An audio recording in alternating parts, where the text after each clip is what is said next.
2019 का लोकसभा चुनाव बीत चुका है और एक बार फिर से मोदी पर देश की आवाम ने भरोसा जताया। और सबसे बड़ी बात यह है कि उत्तर प्रदेश से जो कहावत है कि अगर दिल्ली की कुर्सी पर काबिज होना है तो आपको उत्तर प्रदेश पे पहले कब्जा करना होगा। और एक बार फिर से 64 सीटें जीतकर कहीं न कहीं दिल्ली की कुर्सी का रास्ता जो है वो प्रशस्त किया गया है। युवाओं ने भी खासे भागीदारी की है इस चुनाव में। कहा जा रहा है कि युवाओं और महिलाओं के वोट पे ही कहीं न कहीं बीजेपी को इतनी भारी जीत मिली है। तो इस वक्त हमारे साथ बात करने के लिए भारतीय जनता युवा मोर्चा के प्रदेश अध्यक्ष सुभाष यदुवंश जी हैं। उनसे बात करते हैं कि आखिरकार ऐसी क्या रणनीति रही कि युवा जो हैं वो बीजेपी के पक्ष में आए। स्वागत है सुभाष जी आपका। सबसे बड़ी बात यह है कि आखिरकार एक बार फिर से मोदी पर देश की आवाम ने भरोसा जताया है। 2014 का जो चुनाव था वो आस का था, लेकिन कहा जा रहा था कि 2019 का चुनाव विश्वास का होगा। तो आखिरकार विश्वास कैसे कायम किया है आप लोगों ने?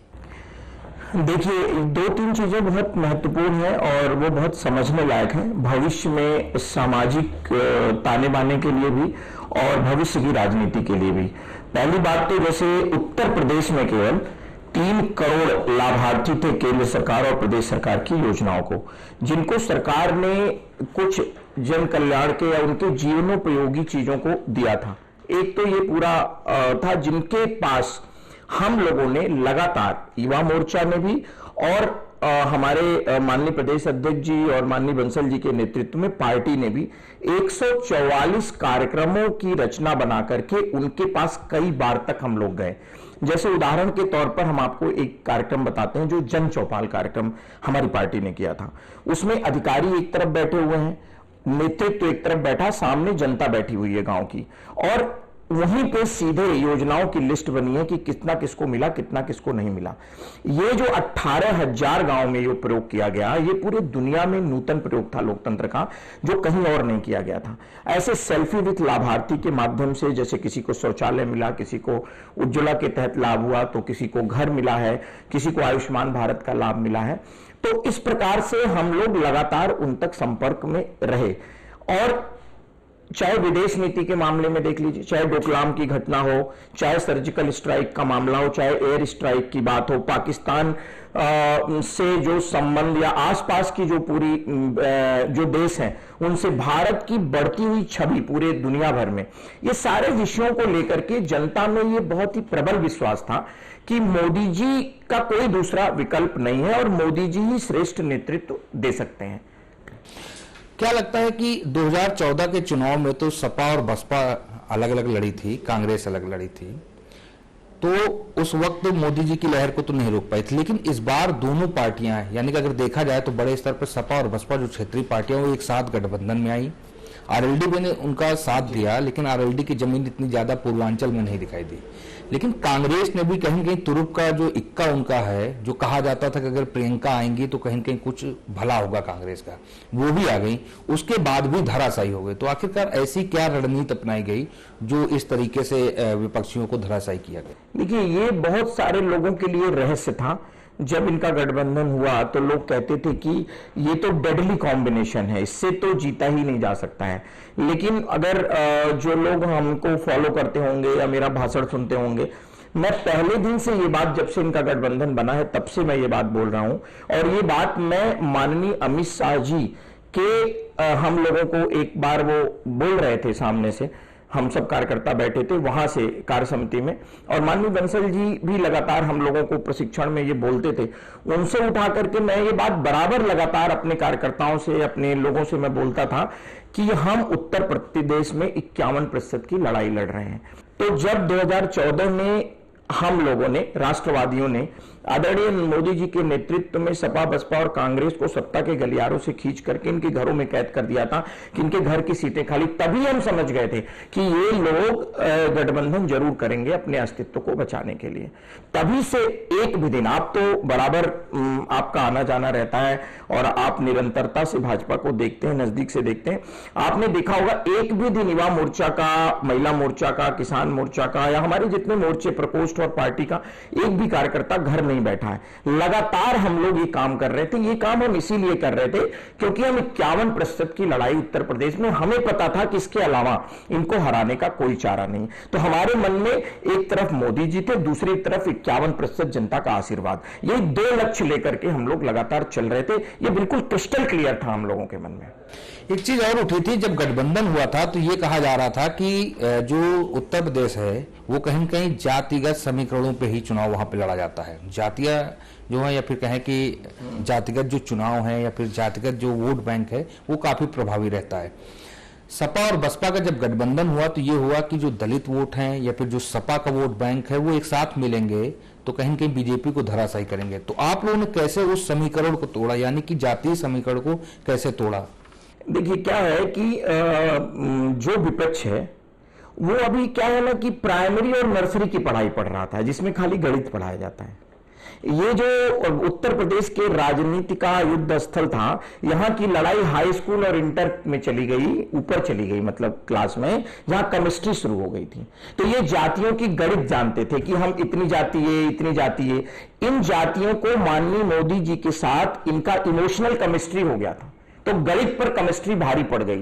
ये जातियां जुड़ी नहीं कहीं से, ये सिर्फ ये देख रही थी कि हम विकास के मुद्दे पर वोट देंगे, और विकास के मुद्दे पर कोटि कोटि जनता का आशीर्वाद, आप चाहे कोई वर्ग उठा करके देख लीजिए। एक चीज और आती है कि युवाओं के मामले में कहा जाता है कि जिस पार्टी में युवा मजबूत होते हैं, युवा ज्यादा होते हैं, वो पार्टी मजबूत होती है। यानी कि पार्टी या संगठन जो भी कह लें, उसमें युवा जो होते हैं वो रीढ़ की हड्डी उसके होते हैं। आप जब बने प्रदेश अध्यक्ष तो उसके बाद क्या कुछ ऐसी रणनीति रही कि युवा आपके साथ जुड़ते गए? क्योंकि ये कहा जा रहा है कि तकरीबन 40 लाख युवा जो हैं वो आपके बूथ स्तर पे काम कर रहे थे, जिसकी वजह से जीत मिली। देखिए, हमारी सबसे पहले मैं एक चीज इसमें आपको बताना चाहता हूं कि हमारी जो ताकत है, उत्तर प्रदेश की राजनीति को समाजवादी पार्टी, बसपा और कांग्रेस ने पिछले कई सालों में यहां पर रोल मॉडल बदल दिए थे इनके, जो फॉर्च्यूनर गाड़ियों से और पूरा काफिला बना करके और स्कॉर्पियो से चलता हो, सफेद कपड़े पहनता हो, कुछ खतरनाक सा दिखता हो, ऐसा लोगों के मन में हो गया था। इसलिए पढ़ने लिखने वाला युवा, जैसे जो बीबीए कर रहा है, एमबीए कर रहा है, इंजीनियरिंग कर रहा है, बीसीए कर रहा है, वो कहता था आई हेट पॉलिटिक्स, मुझे पॉलिटिक्स में नहीं जाना है, क्योंकि वहां इस तरह के लोग रहते। पहला काम हमने उत्तर प्रदेश में यह किया कि हमने इसको बदलने का कार्य किया।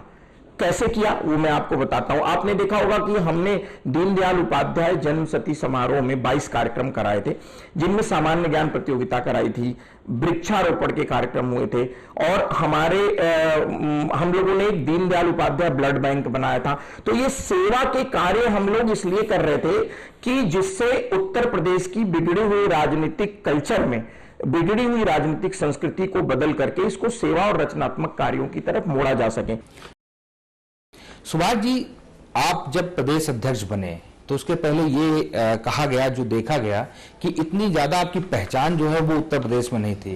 किस तरीके से आप इन सब चीजों से निपटे, किस तरीके से अपनी पहचान बनाई? देखिए क्या है कि पहचान महत्वपूर्ण नहीं था। पार्टी, हम लोग पार्टी के कार्यकर्ता हैं, तो पार्टी के अंदर जैसे मैं अकेला प्रदेश अध्यक्ष हूंगा शायद युवा मोर्चा का उत्तर प्रदेश में, जो पार्टी का मैं प्रदेश मंत्री रहा था मेन बॉडी का। तो उसमें क्या है कि पूरे 80 जो शासकीय जिले हैं और 94 भारतीय जनता पार्टी के जिले हैं, उनमें करीब 70 जिलों में मेरा पहले भी प्रवास रहा। कई सारे बड़े अभियानों का, जैसे रथ यात्रा जो चल रही थी, परिवर्तन यात्रा, उसमें एक यात्रा में लेके माननीय मुख्यमंत्री जी उसी यात्रा में साथ थे, और माननीय मोदी जी की हुई सबसे बड़ी रैली हुई थी अंबेडकर में, उसका भी मैं सह संयोजक रहने का। ऐसे सामान्य ज्ञान प्रतियोगिता मैंने कराई थी जिसमें 16 लाख बच्चे बैठे थे, उसका प्रदेश संयोजक था। तो पहले, और लगातार 13 साल हो गए मुझे दायित्व लेकर के काम करते हुए, राष्ट्रीय टीम में और यहाँ पर प्रदेश में, और लगातार इस तरह। उसके पहले विद्यार्थी परिषद में।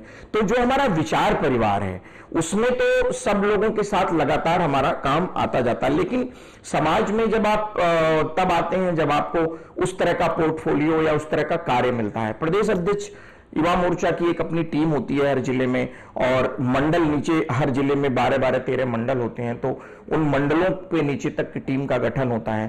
तो इस तरह से एक तो मोदी जी के किए गए जो कार्य थे उससे युवा बहुत आकर्षित थे। वो आकर्षित क्यों थे? क्योंकि उनको ये लगता था कि हमारे सपनों के भारत का निर्माण हो रहा है। जैसे भारत, जैसे मजबूत भारत की कल्पना, वो ये भारत की कल्पना नहीं करते थे कि पाकिस्तान जैसा छोटा सा और फेल्ड स्टेट कहा जाता है पाकिस्तान को, फेल्ड स्टेट, जो जिसमें कभी भी मिलिट्री आकर के गवर्नमेंट को गिरा देती है, मतलब कोई स्टेट की वो परिकल्पना को पूरा, ऐसा स्टेट हमें धमका के चला जाता है या हमारी कचहरी में बम फोड़ देता है, हम लोग असुरक्षित रहते हैं। तो युवा इस बातों से बड़ा ह्यूमिलेटेड फील करता था। लेकिन मोदी जी के नेतृत्व में जब वो आया, तो चाहे आप युवाओं के लिए योजना देख लीजिए, चाहे वो मुद्रा लोन योजना की बात करिए, चाहे स्टैंड अप योजना की बात करिए, चाहे स्टार्टअप योजना की बात करिए, 4,60,000 करोड़ रुपए का इन्वेस्टर समिट हुआ इसकी बात करिए, चाहे आप डिफेंस कॉरिडोर के आसपास हजारों इकाइयां लग रही हैं उसकी बात करिए, या मोदी जी लगातार युवाओं की ये बात पूरे दुनिया में जब वो जाते थे, हमेशा ही कोई देखता है कि हमारा लीडर कहीं जाता है तो उसका परसेप्शन क्या है, उससे देश का परसेप्शन नापा जाता है। तो पूरे दुनिया भर के चलचित्रों में, मीडिया में और जगह युवा देखता था कि उनके सपनों के भारत का निर्माण हो रहा था। अब वो हमारे श्रेष्ठ नेता हैं, तो ऑब्वियसली युवा हमारी पार्टी से जुड़ना चाहता था। एक सवाल ये भी उठता है कि जब आप प्रदेश अध्यक्ष बने तो उस वक्त मैंने भी देखा कि जो युवा मोर्चा था उसमें गुटबाजी काफी ज्यादा हावी थी, उससे किस तरीके से निपटे आप? क्योंकि आपको जब प्रदेश अध्यक्ष की कमान दी गई तो चुनाव में महज 1 साल भी अगर देखा जाए तो नहीं बाकी था, तकरीबन 10 से 11 महीने बाकी थे। नहीं, देखिए, हम जब अध्यक्ष बने, अब आप लोग पत्रकार हैं, आप लोग अलग अलग एंगल से चीजों को देखते हैं। जब से मैं अध्यक्ष बना, मैं 9 फरवरी को पिछले साल बना था, तब से लेकर ये देखिए हमारे साथी भी बैठे हुए हैं, हमें कहीं कोई गुटबाजी नहीं दिखी।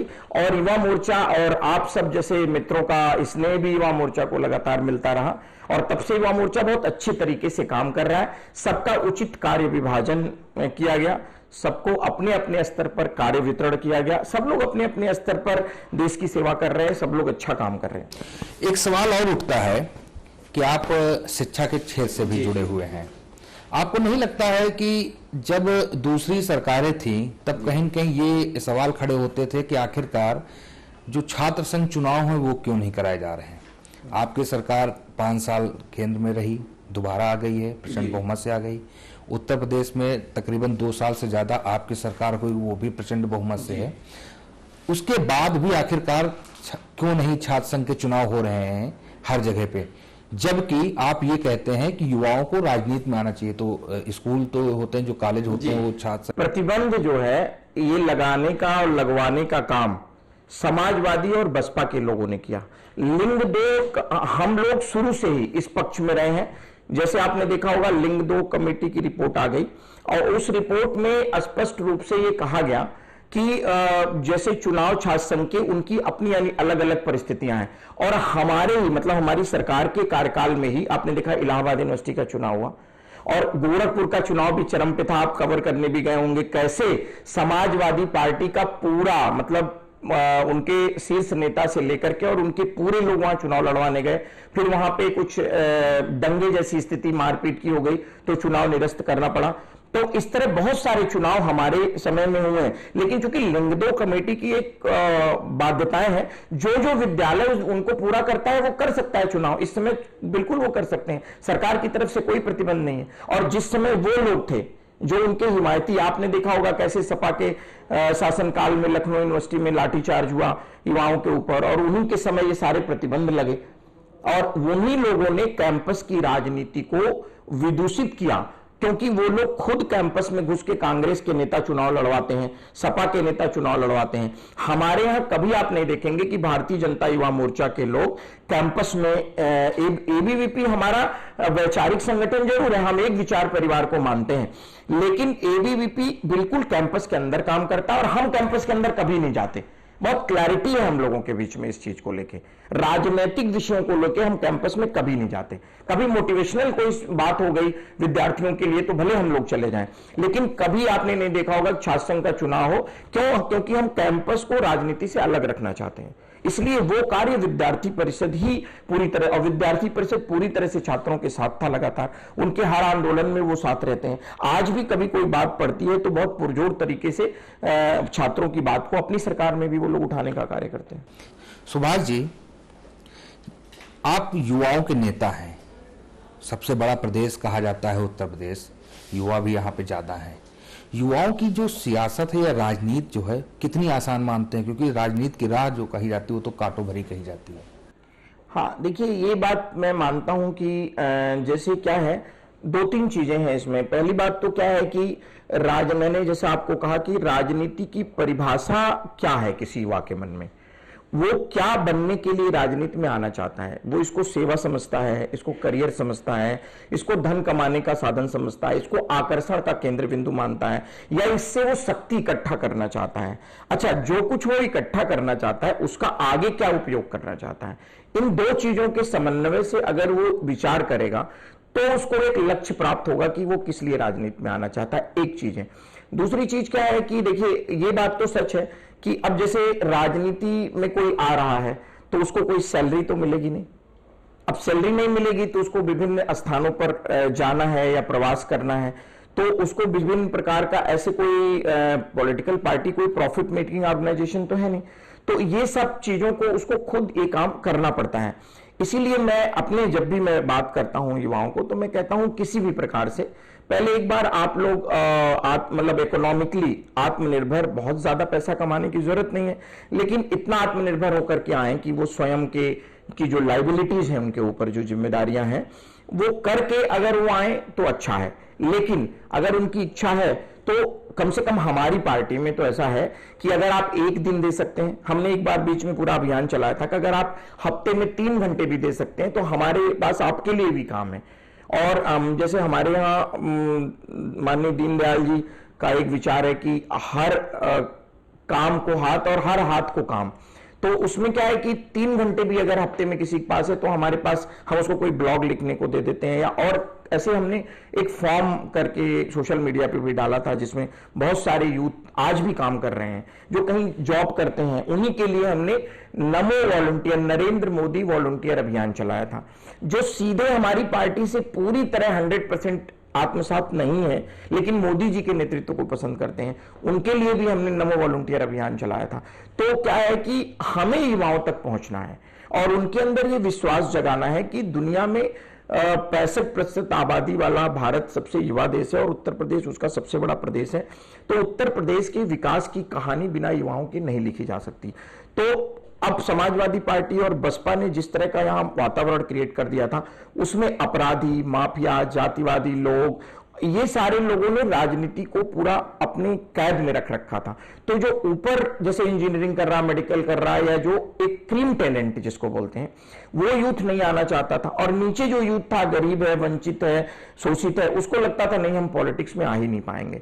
तो अगर इतनी बड़ी संख्या युवाओं की राजनीति से दूर रहेगी तो वो कैसे एक अच्छे उत्तर प्रदेश का निर्माण करेगी, ये सोच पहले दिन से रखते हुए उनके अंदर विश्वसनीयता को कायम करने के लिए हम लोग विभिन्न कार्यक्रमों के माध्यम से स्वयं उनके पास जाते थे कि भाई अगर आप 2 घंटे भी दे सकते हैं तो आप हमारे साथ इन्वॉल्व रहिए, अगर आपको अपना काम छोड़ने की आवश्यकता नहीं है।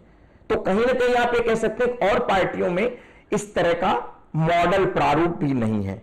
ये भी एक कारण है युवाओं को कि उनको समझ में नहीं आता कि किस तरफ से एंट्री करें, कैसे हम कनेक्ट करें, किस तरह से जाएं। और बाकी पार्टियों में एक और चीज है, ये बहुत अच्छा सवाल आपने किया है, इसके लिए मैं आपको धन्यवाद दूंगा कि अगर उनको क्या लगता है कि हमारे यहाँ एक पूरा एक सिस्टम है, निर्णय की प्रक्रिया है, लेकिन उनके यहाँ क्या है कि जैसे अखिलेश यादव, तो वहां हर आदमी को लगता है कि अगर अखिलेश जी से बात नहीं हुई तो हमारा राजनीति करना बेकार है। मायावती जी की पार्टी में लगता है कि अगर मायावती जी का नहीं है तो वो, लेकिन हमारे यहाँ राहुल गांधी जी के यहाँ भी ऐसा है। लेकिन युवा मोर्चा अकेला ऐसा ऑर्गेनाइजेशन है जहां पर उसको हर कार्यकर्ता, आपने देखा होगा हमारे प्रधानमंत्री जी ने बूथ स्तर के कार्यकर्ताओं से भी वार्ता किया, मंडल स्तर के कार्यकर्ताओं से भी वार्ता किया, महिला मोर्चा से, युवा मोर्चा से, सभी से उनका कम्युनिकेशन हमारे श्रेष्ठ नेतृत्व का रहता है। और विभिन्न कार्यक्रमों के माध्यम से और भी तरह के संवाद हम लोग बनाए रखते हैं और लोकतंत्र संवाद से ही चलता है। तो ये तो एक संकट है जो आपने बताया है कि उनको बहुत ज्यादा गेटवे एंट्री का अभी उतना नहीं, बट सोशल मीडिया के आने से थोड़ी ये चीज सरल हुई है और युवा भी जागरूक हुए हैं और उनको ये लगता है कि राजनीति में परोक्ष या परोक्ष रूप से योगदान करके हम देश के विकास में कंट्रीब्यूट कर सकेंगे। उत्तर प्रदेश में आपकी सरकार है, मंत्रिमंडल है, आपको नहीं लगता है कि युवाओं को भी कहीं न कहीं उस मंत्रिमंडल में भागीदारी देनी चाहिए, मंत्री पद देना चाहिए, जिससे कि वो और अपने आप को प्रूव कर सकें कि कैसे जनता के बीच जाना है, किस तरीके से काम करना, क्योंकि युवाओं की जो सोच होती है वो बिल्कुल नई सोच होती है। और आज का जो समय है सोशल मीडिया का है, तो जाहिर सी बात है कि नई सोच का ज़्यादा प्रभाव पड़ रहा है। तो आपको नहीं लगता है कि योगी सरकार में भी कहीं न कहीं युवाओं को भागीदारी मिलनी चाहिए? देखिए, आपको मैं धन्यवाद देना चाहता हूं कि आप बहुत अच्छा सवाल फिर आपने पूछा है। मेरा ये कहना है कि युवा मोर्चा में जो लोग पदाधिकारी हैं सिर्फ वही नहीं युवा मोर्चा या युवा हैं। आप देखिए, हमारे मुख्यमंत्री स्वयं युवा हैं, अभी मुख्यमंत्री युवा है, और आप मंत्रिमंडल में उठा करके देख लीजिए, माननीय स्वतंत्र देव सिंह जी मंत्री हैं, वो युवा मोर्चा के अध्यक्ष रहे हैं। दिनेश शर्मा जी हैं, वो युवा मोर्चा के अध्यक्ष रहे हैं। माननीय राजनाथ जी युवा मोर्चा के प्रदेश अध्यक्ष, राष्ट्रीय अध्यक्ष जी रहे हैं, और अरुण जेटली जी युवा मोर्चा में काम किए। तो पूरी लीडरशिप ही युवा मोर्चा से जा रही है। और कितने युवा, आप तो बराबर संपर्क में रहते हैं, भाजपा को कवर करते हैं, तो आप मंत्रिमंडल में देखिए युवा चेहरों की भरमार है। सांसद बहुत सारे युवा हमारे जीत करके आए। ऐसा नहीं, ये तो टीम में क्या होता है, संगठन की कुछ लोग रहते हैं, कुछ लोग वहां रहते हैं, तो सब लोग युवा मोर्चा में, मतलब युवा मोर्चा का कहीं ना कहीं से लगाव और टच सब में है। ऐसा नहीं कि जो पदाधिकारी है बस वही युवा मोर्चा है। आपने जैसा कहा कि इस बार काफी भारी तादाद में युवा जो है वो संसद पहुंचे हैं। उत्तर प्रदेश में भी कई नए सांसद, यानी तकरीबन 100 नए चेहरे लोकसभा में पहुंचे हैं। कहीं कहीं देश का प्रतिनिधित्व करेंगे। उत्तर प्रदेश के जो सांसद नए बने हैं वो उत्तर प्रदेश का प्रतिनिधित्व करेंगे। क्या लगता है कि मोदी मंत्रिमंडल जो बनेगा उसमें उत्तर प्रदेश को, वो भी खासकर कुछ नए चेहरों को, युवाओं को भागीदारी देनी चाहिए, जिससे कि प्रदेश का विकास जो है बहुत और अच्छे से आगे बढ़े? क्योंकि जैसा कि आप ही लोग आरोप लगाते हो कि प्रदेश जो है वो सपा बसपा कांग्रेस की सरकारों ने बहुत पीछे कर दिया है। देखिए, पिछला अगर आप मंत्रिमंडल देखेंगे तो 14 केंद्र के मंत्री उत्तर प्रदेश से थे, और उत्तर प्रदेश को तो वैसे ही मतलब सब कुछ मिलता है, बाकी किसको होना चाहिए किसको नहीं होना चाहिए, देखिए ये मेरे डोमेन से बाहर की चीज है। ये माननीय प्रधानमंत्री जी का विशेषाधिकार है, और हम लोग तंत्र में आप सोच रख सकते हैं, आप बोल सकते हैं। मैंने आपको उदाहरण दिया ना कि 14 मंत्री, 14 केंद्रीय मंत्री पिछली सरकार में थे, तो मैंने कहा कि ये जो है मेरे डोमेन, ये माननीय प्रधानमंत्री जी खुद युवाओं का प्रतिनिधित्व, देखिए उन्होंने तेजस्वी सूर्या को, जो युवा मोर्चा के महामंत्री थे, और उनको बंगलौर जैसी प्रतिष्ठित सीट से टिकट देने का कार्य किया। एकदम मतलब उन्होंने, जब उनको पता चला तेजस्वी को कि हमें टिकट मिल गया, तो आप ट्विटर पे उनकी प्रतिक्रिया, उन्होंने लिखा, ओ माय गॉड, ये सिर्फ बीजेपी में हो सकता है। ऐसे मैसूर के भी जो एमपी हैं, पिछली बार उनको 14 में, वो भी वहां के प्रेसिडेंट हैं इस समय। तो युवा मोर्चा, तो मेरे कहने का मतलब माननीय प्रधानमंत्री जी से ज्यादा अच्छा इस विषय में और कोई सोच ही नहीं सकता, और ये उनका टोटल विवेकाधिकार और सब कुछ है। वो जो भी करेंगे उत्तर प्रदेश के बारे में, उनसे श्रेष्ठ कोई कर नहीं सकता, ये तो उन्होंने दिखाया है। और अब तो जनता ने उनको अपना इतना आशीर्वाद भी दे करके ये साबित कर दिया है कि वो श्रेष्ठ सोचते हैं, और जो वो करेंगे सब अच्छा करेंगे। आखिरी सवाल एक ये है कि युवाओं की राजनीति आप करते हैं, लोकतंत्र है देश में, किसी भी सियासतदान को या जो सियासत के लोग हैं वो दूसरी पार्टी के किसी भी नेता का विरोध कर सकते हैं। हाँ। लेकिन इसी लखनऊ में जब मुख्यमंत्री योगी आदित्यनाथ को काले झंडे दिखाए गए तो उन युवाओं को जेल भेजा गया। कितना सही मानते हैं? अगर पार्टी हित से हट के सोचा जाए, पार्टी की लाइन से हट के सोचा जाए, एज ए युवा। हाँ, एज ए युवा मैं आपको बताता हूं। देखिए, विरोध करना, लोकतांत्रिक तरीके से विरोध करना, माननीय मुख्यमंत्री जी के सुरक्षा घेरे को तोड़ करके और उनकी गाड़ी पे छलांग मार के कूद जाना, ये तो मुझे नहीं लगता कि संविधान की किसी किताब में लोकतांत्रिक लिखा हुआ है। ये कोई एक्टिविस्ट, युवा एक्टिविस्ट नहीं करता है, ये गुंडे करते हैं। आपने इलाहाबाद में देखा होगा कैसे समाजवादी पार्टी के स्पॉन्सर्ड 2 युवतियां आकर के एकदम माननीय राष्ट्रीय अध्यक्ष जी के गाड़ी के सामने कूद गई। अभी कल को उस गाड़ी से कोई दब जाए, कोई बात हो जाए, और आपको भी पता है कि माननीय मुख्यमंत्री जी और ये इतने सारे लोगों का प्रेम और स्नेह मुख्यमंत्री को, राष्ट्रीय अध्यक्ष को रहता है। कल को कोई बात हो जाए, कहीं कोई मान लीजिए वही बच्चे ही, जो बच्चे कूद रहे थे वही आ जाए गाड़ी के नीचे या कोई बात हो, तो उन्होंने एक आपराधिक कृत्य की तरफ उनका जो एक्टिविज्म है वो चला गया, इसलिए उनको भेजा गया। इसलिए नहीं भेजा गया कि लोकतंत्र में वो विरोध क्यों कर रहे हैं। आप देखिए अखिलेश जी रोज ही ट्विटर पे कुछ ना कुछ तर्कहीन बातें लिखते हैं, तो ऐसा तो नहीं कि उनको कोई मना कर रहा है। लोकतंत्र में विरोध का तो स्वागत है। हमारे प्रधानमंत्री जी तो कहते हैं कि उनसे पूछा गया जब वहां पर कि आप इतने फ्रेश कैसे रहते, तो उन्होंने कहा कि विपक्ष रोज जो हमको 2 किलो गाली देता है उसकी ऊर्जा लेकर के मैं देश के लिए काम करता हूं। तो हम लोग तो we are very open to criticism, हमको कोई ऐसी बात नहीं है। चलिए समय समाप्त होता है, लेकिन आपको एक बार फिर से बहुत बहुत बधाई। बहुत बहुमत के सरकार युवा मोर्चा, पूरे युवा मोर्चा उत्तर प्रदेश की तरफ से आपको बहुत बहुत धन्यवाद, बहुत साधुवाद। तो ये थे सुभाष रघुवंश जी, जो कि देश के सबसे बड़े सूबे यानी कि उत्तर प्रदेश के भारतीय जनता युवा मोर्चा के प्रदेश अध्यक्ष हैं, और इन्होंने जिस तरीके से बेबाकी से अपनी बात रखी है वो कहीं न कहीं काबिले तारीफ है।